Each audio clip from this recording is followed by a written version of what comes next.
peristiwa penting, yaitu kelahiran Sang Juru Selamat, Tuhan kami Yesus Kristus, yang mengawali karya Allah, penebusan bagi manusia yang berdosa. Tuhan, biarlah Engkau yang akan mengarahkan hati pikiran kami, supaya kami sungguh-sungguh boleh menjadi anak-anak Tuhan, yang diperkenan Tuhan bukan karena kuat gagah kami, tetapi yang menerima anugerah, sekalipun anugerah itu mungkin berbeda dengan yang kami pikirkan, dengan yang kami inginkan. Tuhan tolong kami. Tuhan berkatilah waktu perenungan firman Tuhan ini. Tolong hamba-Mu yang lemah dan terbatas, supaya dia boleh menjadi alat kemuliaan Tuhan yang mendatangkan berkat bagi anak-anak-Mu. Demikian kami berdoa di dalam nama Tuhan Yesus Kristus, Juru Selamat kami yang hidup. Amin. Silakan duduk saudara.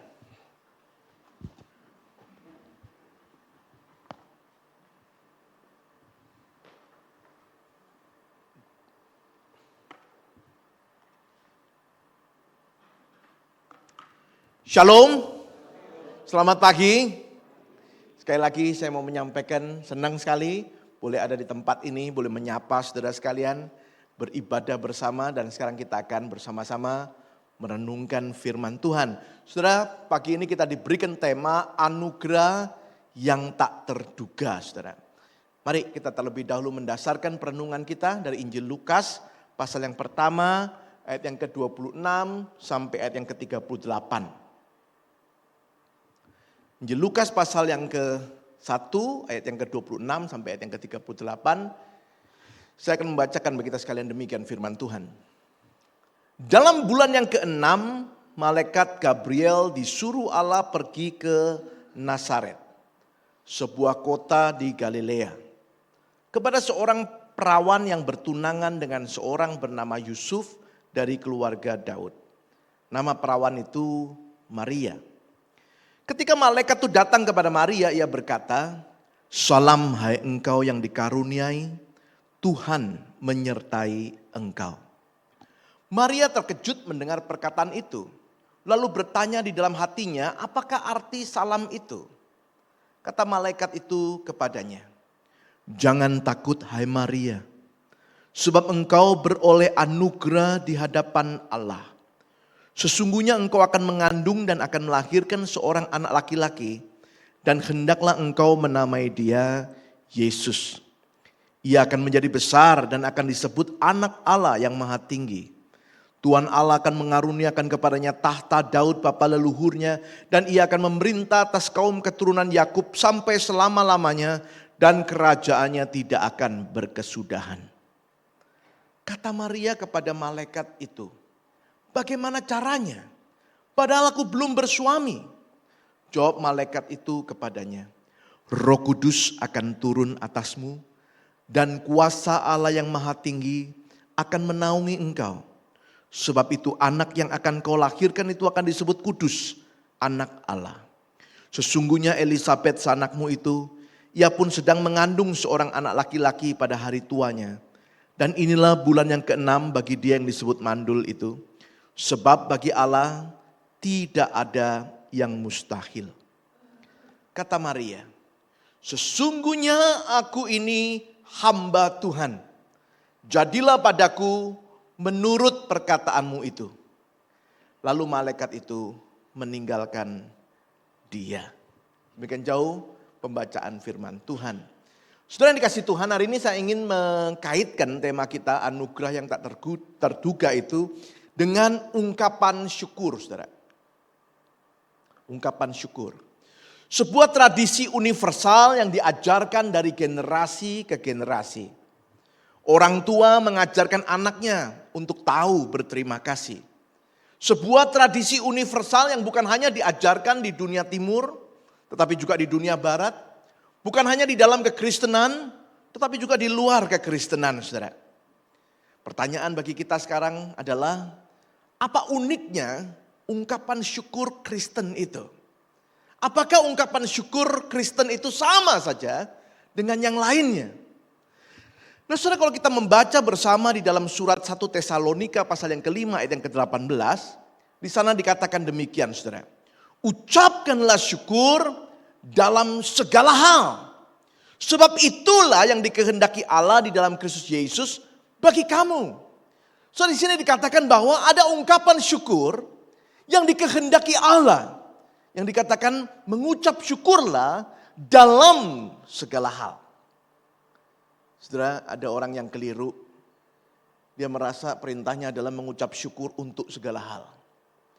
Waktu sakit pun dia dipaksa untuk mengucap syukur. Mengucap syukur untuk sakit.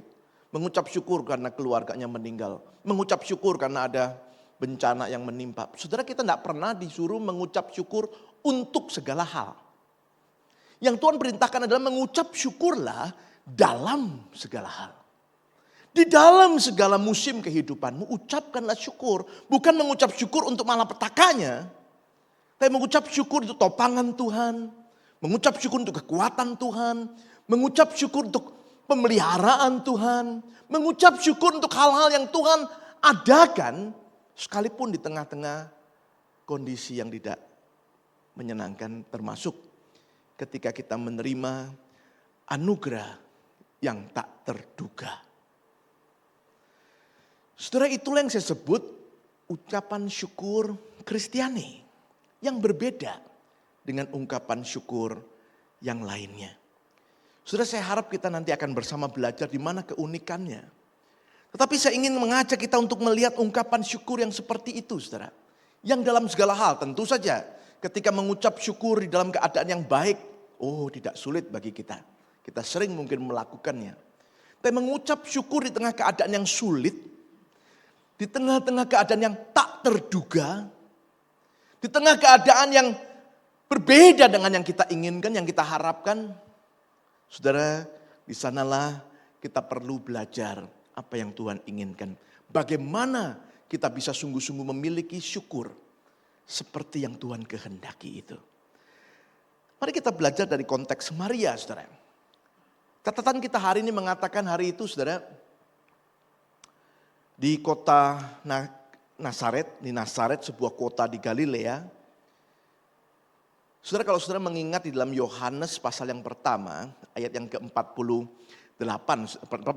saudara. Di sana dicatat Nathanael, seorang murid Yesus, yang hari itu diberitahu oleh Filipus, saudaranya, saudara, tentang dia telah bertemu dengan Mesias. Lalu Nathanael itu mengatakan demikian, mungkinkah yang baik itu keluar dari Nazaret? Nah, saudara, pertanyaan Nathanael ini menunjukkan itulah Nazaret. Nazaret kemungkinan besar adalah sebuah kampung kecil yang tidak signifikan. Itu sebabnya Nathanael mengatakan, mungkinkah ada yang baik keluar dari Nazaret?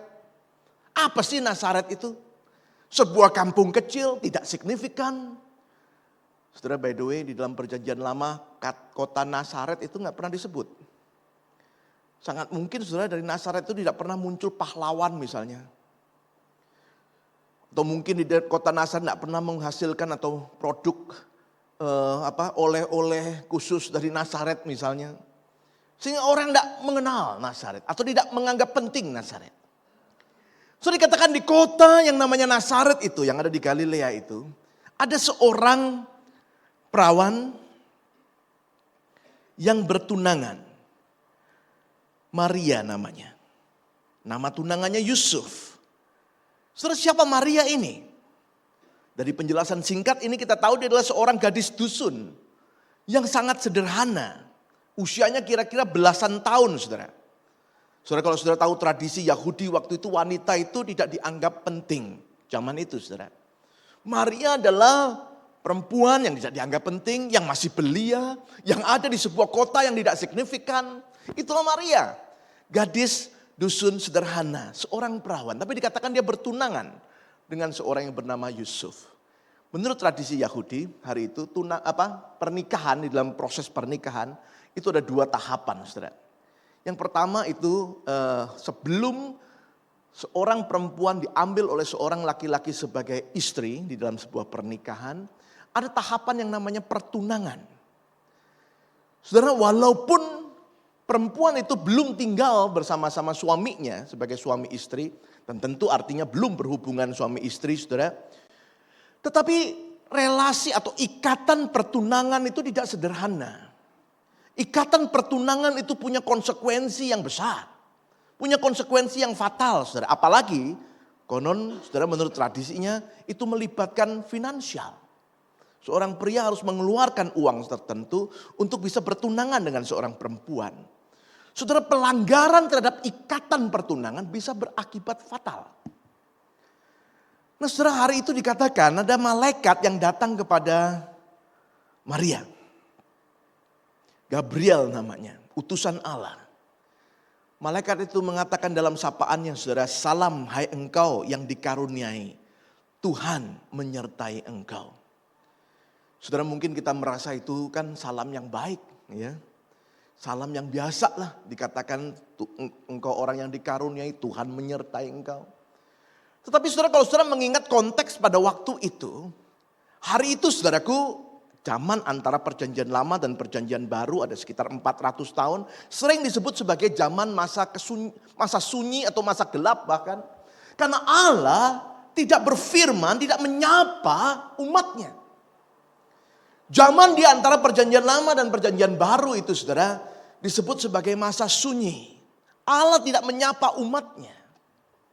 Tapi hari itu dikatakan ada malaikat yang disuruh Allah menyapa seorang perempuan sederhana dari sebuah kampung kecil yang tidak signifikan bernama Maria.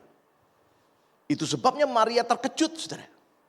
Dia tidak mengerti arti sapaan itu. Mungkin saya membayangkan dia heran. Dia tidak ngerti maksudnya.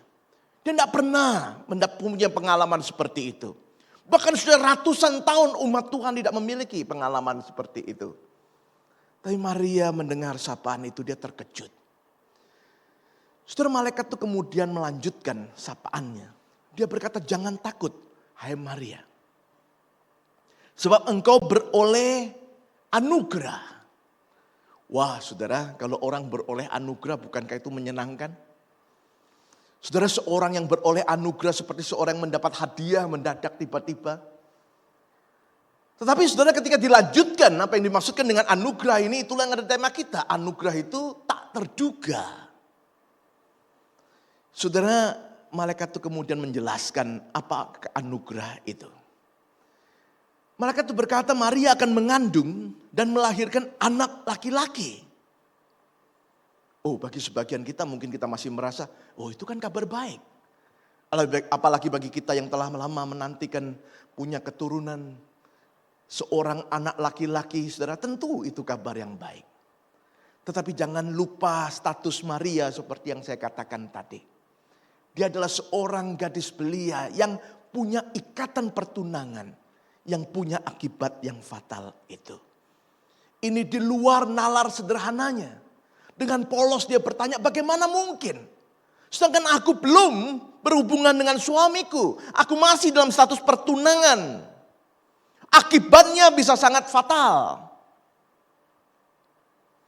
Lalu malaikat itu menjawab, Roh Kudus dan kuasa Allah, itulah yang akan menjadikannya. Of course, bagi Tuhan tidak ada yang mustahil, saudara. Bagi Tuhan seorang yang tua yang sudah mandul pun bisa memiliki anak.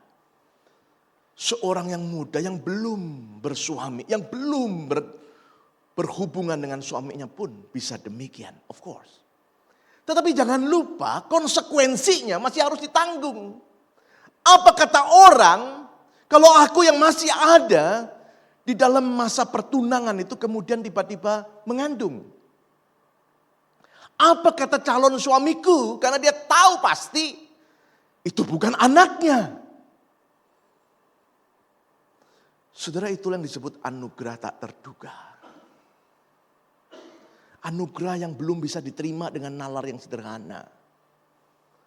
Yang gak ngerti, kok kenapa demikian? Tuhan memberikan anugerah tapi aku gak ngerti, kenapa kok demikian? Kenapa bukan sesuatu yang menyenangkan saja? Mengapa harus satu paket dengan sesuatu yang lain? Saudara, jawaban Maria adalah jawaban ungkapan syukur. Karena jawaban itu kemudian dilanjutkan dengan nyanyiannya, saudara, nanti. Kita tahu nyanyian Maria adalah nyanyian ungkapan syukur. Dia berkata, jiwaku memuliakan Tuhan, hatiku bergembira di dalam Tuhan. Saudara, Maria bisa bersyukur walaupun ia menghadapi anugerah yang tak terduga yang di luar nalar sederhananya. Itu sebabnya pagi ini saya ingin mengajak kita belajar bagaimana Maria bisa memiliki ungkapan syukur seperti itu. Ungkapan syukur seperti yang dikehendaki Tuhan, ungkapan syukur dalam segala hal itu. Pagi ini saya ingin mengajak kita melihat dua hal penting saudara yang harus dimiliki. Supaya kita bisa memiliki ungkapan syukur seperti yang Tuhan kehendaki itu. Dua sikap yang dimiliki oleh Maria. Yang saya harap juga boleh menjadi sikap saudara dan saya. Nah saudara, waktu saya menjelaskan dua hal ini, saya ingin membandingkan juga dengan catatan lain di dalam Injil Lukas yang berbicara tentang ungkapan syukur, yaitu kisah tentang 10 orang kusta yang disembuhkan Tuhan. Tahu cerita ini saudara? Lukas pasal yang ke-17. Diceritakan ada 10 orang kusta. 10-10-nya disembuhkan Tuhan. 10-10-nya bersyukur saudara, betapa tidak. Kusta adalah satu penyakit yang hari itu dianggap begitu jijik, begitu najis. Saudara, orang kusta di dalam tradisi Yahudi adalah orang yang harus sengaja diminta oleh hukum Tuhan untuk mengacak-ngacak penampilannya. Bahkan untuk berseru-seru kusta supaya orang tahu bahwa dia adalah seorang yang sakit kusta. Sehingga orang tidak mendekati dia. Orangnya dianggap najis saudara.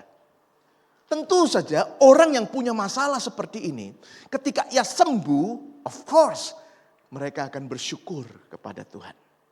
Tetapi 10 orang sembuh, 10 orang bersyukur, hanya satu yang dipuji Yesus, yaitu satu yang datang kembali.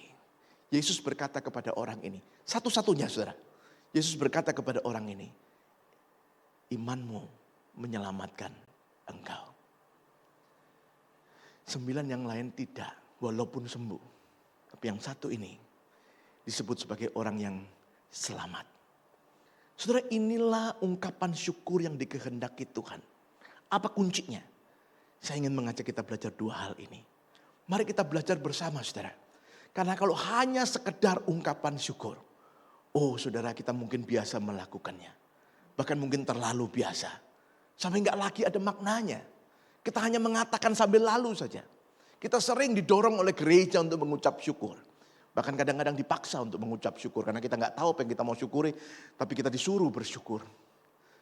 Saudara, kita perlu belajar mengucap syukur seperti yang Tuhan kehendaki. Mari kita belajar. Saudara, yang pertama. Saudara, yang pertama yang saya lihat di dalam sikap Maria merespon anugerah yang tak terduga itu adalah dia memiliki ungkapan syukur yang didahului dengan sadar diri. Dia berkata, aku ini seorang hamba Tuhan. Aku ini seorang hamba Tuhan.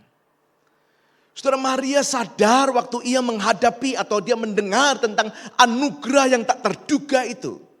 Tentang resiko yang akan diterimanya berdasarkan anugerah yang dikatakan Tuhan akan terjadi itu. Dia berkata, sesungguhnya aku ini hamba Tuhan.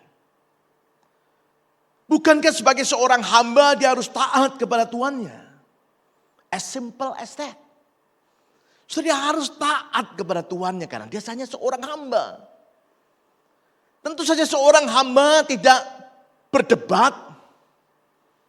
Orang Tionghoa berkata, tao jia huan jia. Kok gini Tuhan? Aku bukankah sudah melakukan ini dan itu? Aku bukankah sudah demikian Tuhan? Aku bukankah lebih baik dari orang lain Tuhan? Tetapi sadar diri, sesungguhnya aku ini seorang hamba Tuhan. Can I complain? Bisakah saya mengeluh, mempersalahkan Tuhan? Saudara, sikap sadar diri itu penting. Kalau saudara melihat tindakan Maria ini kita tahu bersama saudara. Dia menyadari aku ini hamba Tuhan. Ia menerima anugerah yang tak terduga itu dengan ucapan syukur.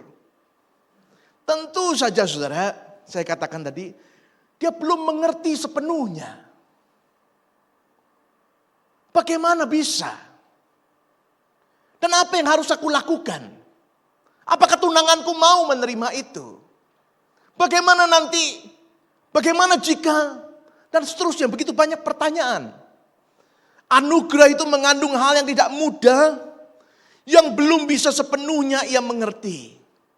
Tetapi satu hal yang pasti bagi dia adalah seorang hamba Tuhan. Seorang hamba hanya perlu taat kepada Tuannya. Saudara, kesadaran itu penting. Tanpa kesadaran orang mungkin masih bersyukur, saudara. Tapi seringkali lebih mengedepankan jasanya, kenikmatan dirinya. Karena ia sudah melakukan ini dan itu sebabnya dia bersyukur. Dia bersyukur karena ia sudah bisa melakukan ini dan itu. Dan Tuhan memberikan kepada dia ini dan itu. So dia bersyukur juga. Tapi bukan ucapan syukur seperti itu yang disebut oleh 1 Tesalonika 5 tadi. Saudara, ungkapan syukur yang berdasarkan jasa diri, ungkapan syukur yang berdasarkan kenikmatan diri, biasanya hanya dilakukan ketika kita bertemu dengan hal yang menyenangkan. Ketika kita mendapatkan sesuatu berkat, ketika kita menerima apa yang kita doakan itu dijawab Tuhan. Of course kita berterima kasih, thank you Tuhan, terima kasih. Kita pikirkan karena aku rajin melayani, karena aku setia datang ke gereja, Tuhan memberkati aku ini, Tuhan memberikan aku ini, aku berterima kasih. Saudara, berterima kasih seperti itu bagus, tentu saja bagus. Tetapi bukan seperti itu yang Tuhan mau, karena kalau hanya berhenti sampai di sana saja, saudara, kita tidak akan bisa mengucap syukur dalam segala hal. Tadi saya katakan dalam segala hal itu termasuk dalam keadaan yang tidak menyenangkan. Waktu doa kita seakan tak terjawab. Waktu yang kita terima adalah hal yang berbeda dengan yang kita inginkan. Tuhan, aku sudah berdoa, kenapa kau tidak dijawab? Tuhan, aku sudah meminta, kenapa kau tidak diberikan? Saudara, ada hal-hal di dalam kehidupan kita yang Tuhan izinkan, yang berbeda dengan yang kita mau. Nah, kalau ucapan syukur kita itu hanya berdasarkan jasa kita, hanya berdasarkan kenikmatan, yang sering muncul justru adalah kekecewaan, saudara.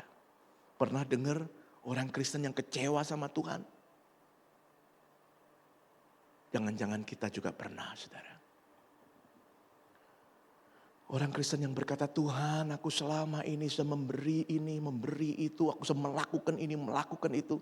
Kenapa Tuhan harus terjadi yang seperti ini? Kenapa Tuhan harus terjadi yang seperti itu? Kenapa hal-hal yang tak terduga? Bisakah aku sebut ini anugerah? Saudara, bagaimana kita mengucap syukur dalam segala hal? Maria memberi contoh. Dia nggak komplain. Dia berkata, sesungguhnya aku ini hamba Tuhan. Nah, saudara, saya mengambil contoh tentang orang kusta. Yang menurut saya ungkapan syukurnya itu berbeda dengan ungkapan syukur dari 9 yang lain. Alkitab memberitahu kita yang satu orang ini bukan hanya berbeda ketika ia datang kepada Yesus. Dia berbeda bahkan sejak awalnya. Alkitab memperkenalkan orang ini adalah seorang Samaria. Saudara, berbeda dengan 9 yang lain. Yang satu ini orang Samaria. Saudara, orang Yahudi tidak suka orang Samaria. Orang Yahudi bahkan memandang rendah orang Samaria. Dan tentu saja orang Samaria tahu itu. Mereka juga tidak suka orang Yahudi karena suka menghina dia. Saudara, 10-10-nya ini orang kusta. Tapi yang satu ini lebih parah begitu loh keadaannya, saudara. Yang 9 yang lain walaupun sama-sama sakit. Tapi memandang rendah yang satu ini. Karena dia adalah Samaria. Tetapi orang Samaria ini, saudara bisa bayangkan 10 orang ini. Waktu Tuhan Yesus berkata, tunjukkan dirimu kepada para imam. Saudara, lalu orang ini waktu berjalan, 10 orang ini, lalu tiba-tiba mereka sembuh. Saya menafsir. Waktu mereka sembuh, yang 9 ini, saya tadi katakan, tentu bersyukur. Mereka bilang, puji Tuhan, sembuh. Tadi saya disebut orang najis, sekarang sembuh. Kenapa saya sembuh? Karena saya umat Tuhan. Tuhan memilih saya, Tuhan mengasihi saya, Tuhan memberkati saya, Tuhan menyembuhkan saya, of course. Mereka pulang dengan sukacita, saudara. Tetapi yang satu ini, saya membayangkan waktu dia sembuh. Dia tersungkur, dia berkata, kenapa aku juga sembuh Tuhan. Tentu saja aku juga pengen sembuh, tetapi aku tidak menyangka aku juga ikut sembuh seperti yang lain. Aku cuma seorang Samaria. Aku tidak layak disembuhkan walaupun pengen. Aku tidak nyangka kalau aku juga terjadi pada diriku seperti pada diri mereka. Seorang Yahudi, seorang guru Yahudi melihat aku, menatap aku, dan aku sembuh. Saudara, itu yang membuat dia datang kembali kepada Yesus. Kesadaran diri itu penting. Waktu dia sadar diri tidak layak, dia balik kepada Yesus. Dia mencari Yesus. Dia bersyukur dengan tersungkur di hadapan Yesus. Why me, Lord? Kenapa saya, Tuhan? Punyakah kita kesadaran seperti itu? Kalau saya tanya, pernahkah kita bersyukur? Mungkin kita mengatakan tiap hari saya bersyukur. Tetapi adakah kita bersyukur dengan sadar bahwa sebenarnya kita tidak layak. Tetapi Tuhan memberkati kita. Salah satu penyakit spiritualitas Kristen adalah ketika hal itu biasa dalam kehidupan kita. Ketika tiap hari ada di sana. Kita tidak lagi merasa kita tidak layak, saudara. Masih adakah di antara kita yang bersyukur untuk setiap butir nasi yang ada di piring kita tiap-tiap hari? Kita berpikir, ya aku bekerja, aku punya uang, aku bisa mendapatkannya. Tentu saja kita bersyukur, tapi kita bersyukur karena kita sudah bisa mendapatkannya. Kita bukan merasa kita tidak layak sebenarnya. Masihkah kita bersyukur untuk pekerjaan yang Tuhan berikan kepada kita? Saudara, karena kita tiap hari bekerja.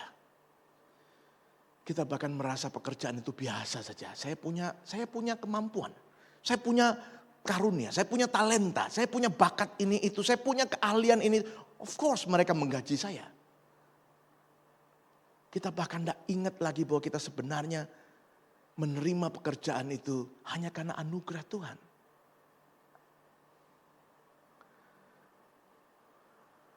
Masih adakah di antara kita yang bersyukur karena kita boleh beribadah seperti ini? Tiap minggu kita datang.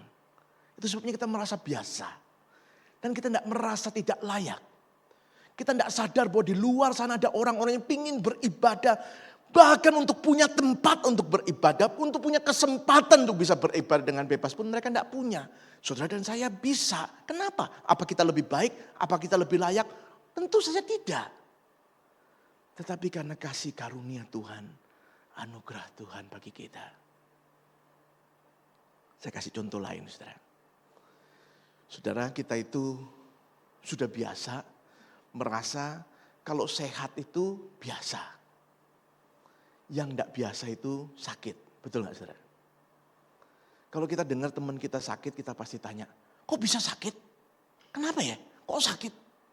Seakan-akan sakit itu luar biasa. Sampai kita perlu tahu kenapa kok sakit. Betul gak? Kan kita gak mungkin ketemu teman kita sehat terus kita bilang, kok sehat? Yang ngamuk lah, saudara. Maksudmu apa?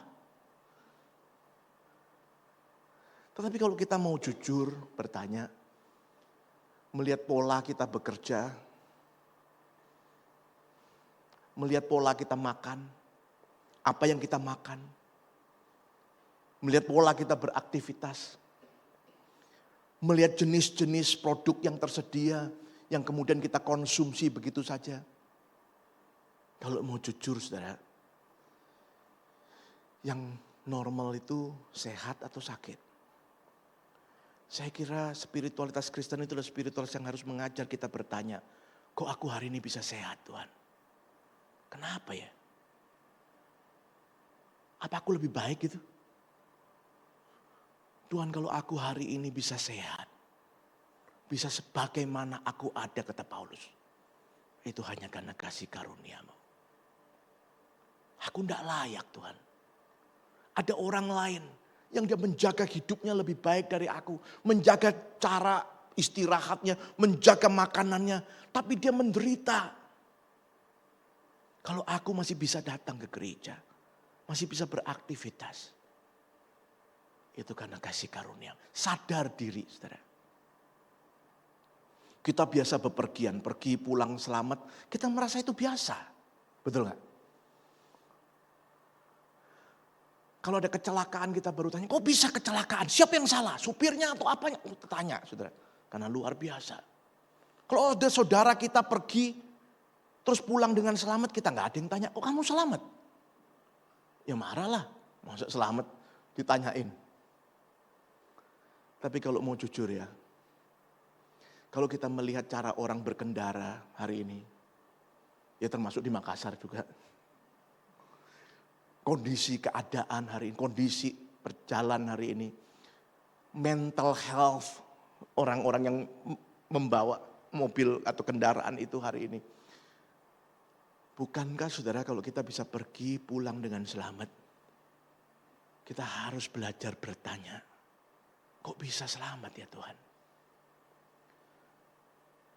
Kita sadar ada anugerah Tuhan yang menopang kita, yang menolong kita. Nah saudara, sikap sadar itulah yang bisa menolong kita ketika kita harus berhadapan dengan anugerah yang tak terduga. Kita bukan mengawalinya dengan komplain, tentu tidak enak. Kita tidak ngerti, kenapa kok demikian? Kenapa kok tiba-tiba aku sakit? Kenapa kok tiba-tiba aku ada masalah ini? Kenapa kok tiba-tiba aku punya pergumulan seperti ini? Tapi ketika kita sadar diri, sesungguhnya aku ini hamba Tuhan. Jadilah padaku seperti yang Tuhan kehendaki. Saudara, itu yang dibutuhkan oleh seorang yang sungguh-sungguh bisa mengucap syukur seperti yang Tuhan kehendaki. Mari kita belajar bersama saudara. Mulailah dengan sadar diri. Keasikan ngomong sampai lupa ya, diputar ya. Yang kedua saudara sekarang ya. Saudara, yang kedua sikap yang dibutuhkan dimulai dengan sadar diri dan ditandai dengan memberi diri, saudara. Memberi diri. Maria berkata, sesungguhnya aku ini seorang hamba Tuhan. Jadilah padaku seperti yang kau hendaki. Dia taat. Dia memberi dirinya. Dia berkata kepada Tuhan, jadilah padaku. Anugerah itu aku tidak bisa ngerti. Bagaimana caranya? Bagaimana aku harus menghadapi semua resiko itu. Tapi jadilah padaku, dia memberi dirinya, dia taat. Saudara, ini sikap kedua yang penting. Itulah yang membedakan satu orang kusta yang tadi saya katakan. Dia datang kembali kepada Yesus, kenapa? Karena dia tahu saudaraku, dia tidak layak ya. Tapi bukan hanya berhenti sampai di sana, tapi dia ingin tahu. Karena anugerah Tuhan itu memang tanpa syarat, bukan karena kebaikan kita. Bukan karena cakap kita, bukan karena kefasihan kita, bukan karena kebaikan kita. Itu namanya anugerah. Tetapi anugerah itu tidak pernah tanpa alasan. Tidak pernah tanpa tujuan. Tuhan punya tujuannya. Itu sebabnya orang kusta ini datang kepada Yesus. Dia ingin tahu. Dia ingin Yesus menunjukkan kepadanya apa yang Tuhan mau. Kenapa aku disembuhkan Tuhan? Itulah yang diterima oleh Maria dengan memberi dirinya. Jadilah padaku, aku tahu engkau punya kehendak ya Tuhan. Bukan sekedar untuk mempersulit aku. Kehendak Tuhan itu bukan membuat aku semakin sulit sebagai seorang gadis dusun. Harus bertemu dengan masalah, belum menikah, sudah mengandung. No, tapi Tuhan punya maksud, jadilah padaku seperti yang engkau kehendaki. Aku mau memberi diri, aku mau taat. Saudara, mengucap syukur dengan memberi diri itu penting. Itu yang membedakan ungkapan syukur Kristen dengan yang lain. Saya tadi katakan kalau cuma sekedar mengucap syukur. Kalau orang Kristen cuma tahu mengucap syukur. Saudara, itu gampang dan banyak yang lain juga demikian. Bahkan orang itu bisa mengucap syukur untuk sesuatu yang jahat. Saudara. Suatu kali 2 orang sahabat yang sudah lama tidak ketemu. Dalam sebuah reuni sekolah mereka ketemuan. Yang satu tanya kepada yang lain, bagaimana kabarmu? Lalu yang ditanya itu menjawab, ya saya bersyukur. Kira-kira 2 tahun lalu saya akhirnya menikah katanya. Oh temannya berkata, oh puji Tuhan. Kamu pasti sangat bersyukur dong. Akhirnya menikah, lama lo menunggu. Akhirnya menikah, bagus katanya. Tetapi temannya itu menjawab, enggak juga sebenarnya katanya. Kenapa? Karena suamiku itu usianya 2 kali usiaku. Temannya mulai menghitung. Sekarang kita 35, berapa umur suaminya? 2 kali lipat. Dia bilang, oh sorry kalau gitu pasti susah, bersyukur dong. Suami umurnya 2 kali lipat katanya. Dia bilang enggak juga. Kok bisa? Karena suamiku tuh walaupun usianya lanjut, tapi dia kaya. Oh temennya bilang, oh lain kalau gitu ceritanya, kamu pasti bersyukur. Jarang loh dapat suami yang kaya begitu. Temennya bilang enggak juga. Kenapa? Karena dia memang kaya tapi pelit. Temennya bilang, oh ya lain lagi ceritanya kalau gitu. Apa gunanya kaya kalau pelit, betul gak? Temennya bilang, tapi enggak juga katanya ya. Karena suami saya itu walaupun pelit, dia kira-kira mulai tahun lalu dia membangunkan saya sebuah rumah. Harganya puluhan sampai ratusan miliar rupiah katanya. Temennya bilang, oh pasti kamu bersyukur dong kalau gitu. Walaupun pelit bangunkan rumah yang begitu mewah. Puluhan ratusan miliar rupiah katanya, luar biasa. Bersyukur dong kamu. Dia bilang enggak juga. Kenapa? Karena kira-kira 2 bulan lalu rumah yang mewah itu terbakar habis rata dengan tanah. Temannya bilang, wow lain lagi ceritanya apa? Artinya rumah yang mahal tapi habis terbakar. Kamu pasti sedih, susah, bersyukur dong. Dia bilang enggak juga. Kok bisa? Karena waktu rumah itu terbakar, suamiku masih ada di dalam sana. Mungkin saudara bilang sadis benar ya. Waktu saya baca artikel ini saudara, saya mendapati ada loh orang itu yang bersyukur untuk hal yang jahat. Pernah ketemu? Suatu kali saya antar anak saya ke sekolah. Di Malang itu ada radio Kristen saudara. Saya putar radio itu. Hari itu penyiarnya bilang gini, pagi ini kami membuka kesempatan siapa boleh telepon untuk bersyukur kepada Tuhan katanya. Siapa yang mau bersaksi, bersyukur kepada Tuhan katanya. Terus ada seorang anak remaja telepon saudara, berkata, selamat pagi saya mau bersyukur katanya. Oh ya kenapa? Kemarin itu kami satu kelas itu pusing dengan ujian fisika yang akan kami hadapi hari ini katanya. Sangat sulit, ujian yang sangat berat sekali. Kami semua pusing.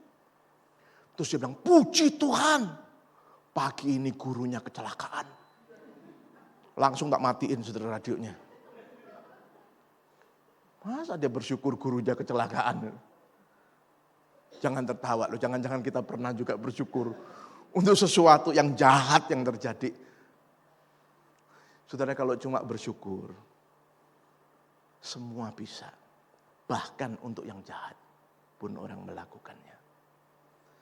Tetapi mengucap syukur Kristiani adalah mengucap syukur dalam segala hal.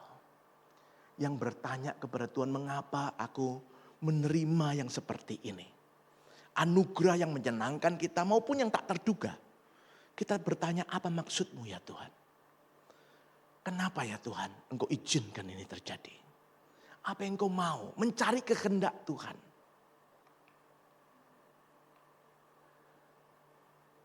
Saudara, saya khawatir banyak orang sudah lupa 3 tahun lalu itu COVID baru berakhir. Kalau saudara bisa melalui 3 tahun ini sampai di penghujung tahun 25. Sementara ada begitu banyak orang yang harus berhenti di tahun 20 dan tahun 21 karena COVID. Apa kita kira kita ini lebih baik dari mereka? Apa kita kira kita ini memang lebih menjaga kesehatan daripada mereka? Apa kita kira kita ini lebih rajin, lebih giat dibandingkan mereka yang harus berhenti 3 tahun yang lalu itu?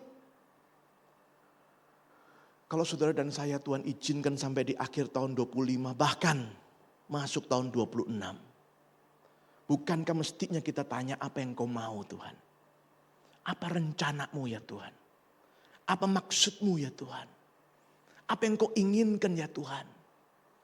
Saudara, Tuhan tidak mungkin mendelay kepulangan kita ke surga itu 1 hari saja. Hanya karena supaya kita bisa menikmati dunia ini lebih sering.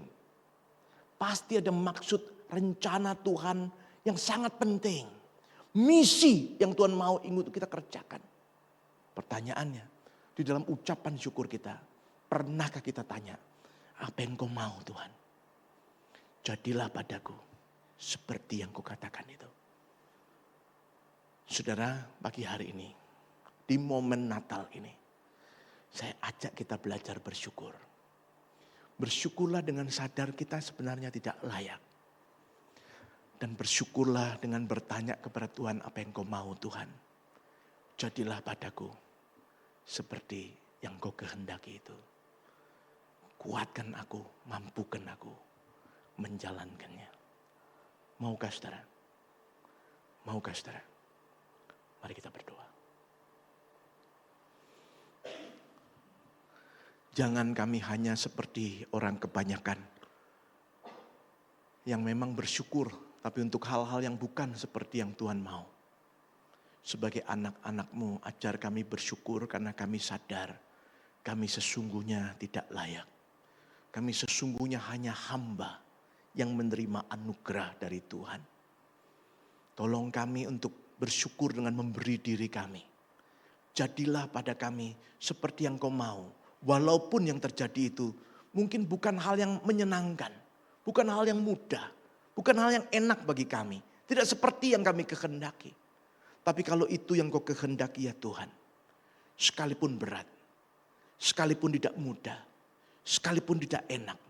Tolong kami untuk belajar taat. Supaya di tengah segala keadaan. Kami masih boleh belajar bersyukur. Terima kasih untuk hidup ini. Terima kasih untuk gereja ini. Terima kasih untuk pekerjaan. Terima kasih untuk keluarga. Terima kasih untuk setiap hal yang Kau izinkan ya Tuhan.